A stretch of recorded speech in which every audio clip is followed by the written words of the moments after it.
Assalamualaikum warahmatullahi wabarakatuh. Perkenalkan, nama saya Pia Sopianti, NRP 19401014. Di sini saya akan membacakan bab 2 mengenai merencanakan pesan bisnis. Mengeksplorasi proses teknologi, komunikasi, dan media digital mendominasi hampir semua aspek kehidupan kita, cara bekerja, bermain, belajar, bersosialisasi, menjalankan bisnis, dan terhubung satu sama lain. Yang pertama ada pengirim punya ide. Proses komunikasi dimulai ketika pengirim memiliki ide. Bentuk gagasan dapat dipengaruhi oleh faktor-faktor kompleks yang mengelilingi pengirim.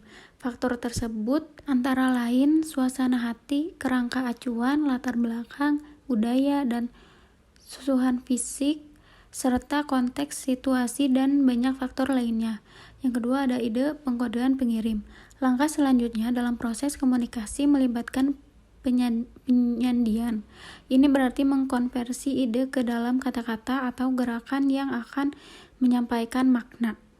Lalu selanjutnya ada pengirim memilih saluran dan mengirim pesan. Media yang dilalui pesan adalah saluran. Pesan mungkin disampaikan melalui email, teks SMS, pesan instan, post media sosial, surat, laporan, pengumuman, gambar, dan lain sebagainya. Lalu ada penerimaan mengkodean pesan. Individu untuk siap pesan dimaksudkan adalah penerima, menerjemahkan pesan dari bentuk simbolnya menjadi makna, melibatkan decoding. Lalu selanjutnya ada menerapkan proses 3x3 ke pesan bisnis. Yang pertama ada memahami tujuan penulis bisnis. Satu hal yang harus segera Anda ketahui tentang penulis bisnis adalah perbedaannya tulisan lain yang telah Anda buat dalam mempersiapkan komposisi dan istilah sekolah menengah atau perguruan tinggi. Selanjutnya mengikuti proses penulisan 3x3. Terlelap dari apa yang Anda tulis, prosesnya akan lebih mudah jika Anda mengikuti sistematika rencana. Lalu selanjutnya ada bab 3, mengorganisasikan dan penyusunan pesan bisnis. Pengorganisasian ide untuk menunjukkan hubungan. Yang pertama ada membuat daftar dan garis besar. Untuk mengembangkan pesan sederhana, beberapa penulis membuat daftar singkat dari topik yang mereka tulis ingin menutupi. Selanjutnya mereka menulis pesan langsung dari daftar awal. Kebanyakan penulis meskipun demikian mereka perlu mengatur ide-ide mereka, terutama jika proyeknya kompleks, menjadi sebuah hierarki seperti garis besar. Lalu ada komponen dokumen khas. Cara Anda mengelompokkan ide ke dalam komponen bergantung pada topik dan saluran Anda komunikasi. Lalu ada menyusun ide menjadi strategi. Sejauh ini Anda telah melihat cara mengumpulkan informasi, menghasilkan ide, dan mempersiapkan garis besar. Namun bagaimana Anda mengurutkan informasi dalam garis besar Anda bergantung pada yang Anda pilih. Lalu menulis draft pertama dengan buat kalimat. Yang pertama menambah minat dan variasi dengan 4 jenis kalimat. Untuk menghindari kemonotonan dan untuk menambah percikan pada tulisan Anda, gunakan berbagai jenis kalimat. Anda memiliki 4 kalimat untuk dipilih, yaitu sederhana, majemuk, kompleks, dan senyawa. Lalu ada menghindari 3 kesalahan kalimat umum. Saat Anda menyusun kalimat, waspadalah terhadap 3 jebakan umum, fragment, run-on, atau menyatu kalimat, dan kalimat sama. Jika salah satu dari kesalahan ini muncul dalam bisnis pesan, penulis segera kehilangan kredibilitas.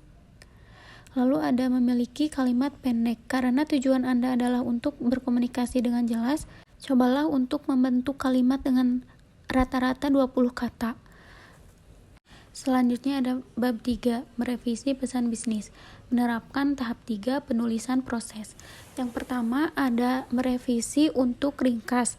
Dalam bisnis, waktu memang uang. Diterjemahkan dengan tulisan ini artinya ringkas pesan menghemat waktu membaca dan dengan demikian uang. Selain pesan yang tertulis secara langsung dan efisien, lebih mudah dibaca dan dipahami. Menulis pesan media sosial ringkas. Microblogging adalah istilah yang mungkin tidak sering Anda dengar, tetapi kemungkinan besar Anda telah memposting pesan singkat hari ini. Seperti namanya microblogging, mengacu pada perpesanan di situs seperti Twitter atau Blog. Beberapa akan menyertakan Facebook, fitur pembaruan status, Snapchat, dan layanan lainnya. Lalu memastikan kejadian pesan. Yang pertama, membuatnya singkat dan sederhana. Untuk mencapai kejelasan, tahan keinginan untuk pamer atau menjadi mewah. Ingat bahwa tujuan Anda bukan untuk mengesankan pembaca. Sebagai penulis bisnis, tujuan Anda adalah untuk mengekspresikan, bukan untuk mengesankan. Lalu membuang frasa bisnis basi. Dalam upaya untuk terdengar seperti bisnis, beberapa penulis bisnis mengulangi ungkapan basi. Ini adalah frasa basi yang terlalu sering digunakan yang telah kehilangan kekuatannya. Lalu memotong clash. Clash adalah ekspresi yang menjadi lelah karena terlalu sering digunakan. Banyak yang tidak bisa dijelaskan, terutama bagi yang mereka sedang tahu menulis. Clash tidak hanya kekurangan kesegaran tetapi juga kejelasan. Lalu menghindari slang dan buzzword. Slang terdiri dari kata-kata informal dan sewenang-wenang diubah secara boros. Lalu ada menyelamatkan kata kerja yang terkubur. Kata kerja terkubur adalah kata kerja yang secara tidak perlu diubah menjadi ekspresi kata benda bertele-tele. Nominalisasi. Kata kerja seperti memperoleh, membangun, dan mengembangkan membuat menjadi kata benda seperti akuisisi, pendirian, dan pengembangan. Baik, terima kasih. Sekian dari saya. Wassalamualaikum warahmatullahi wabarakatuh.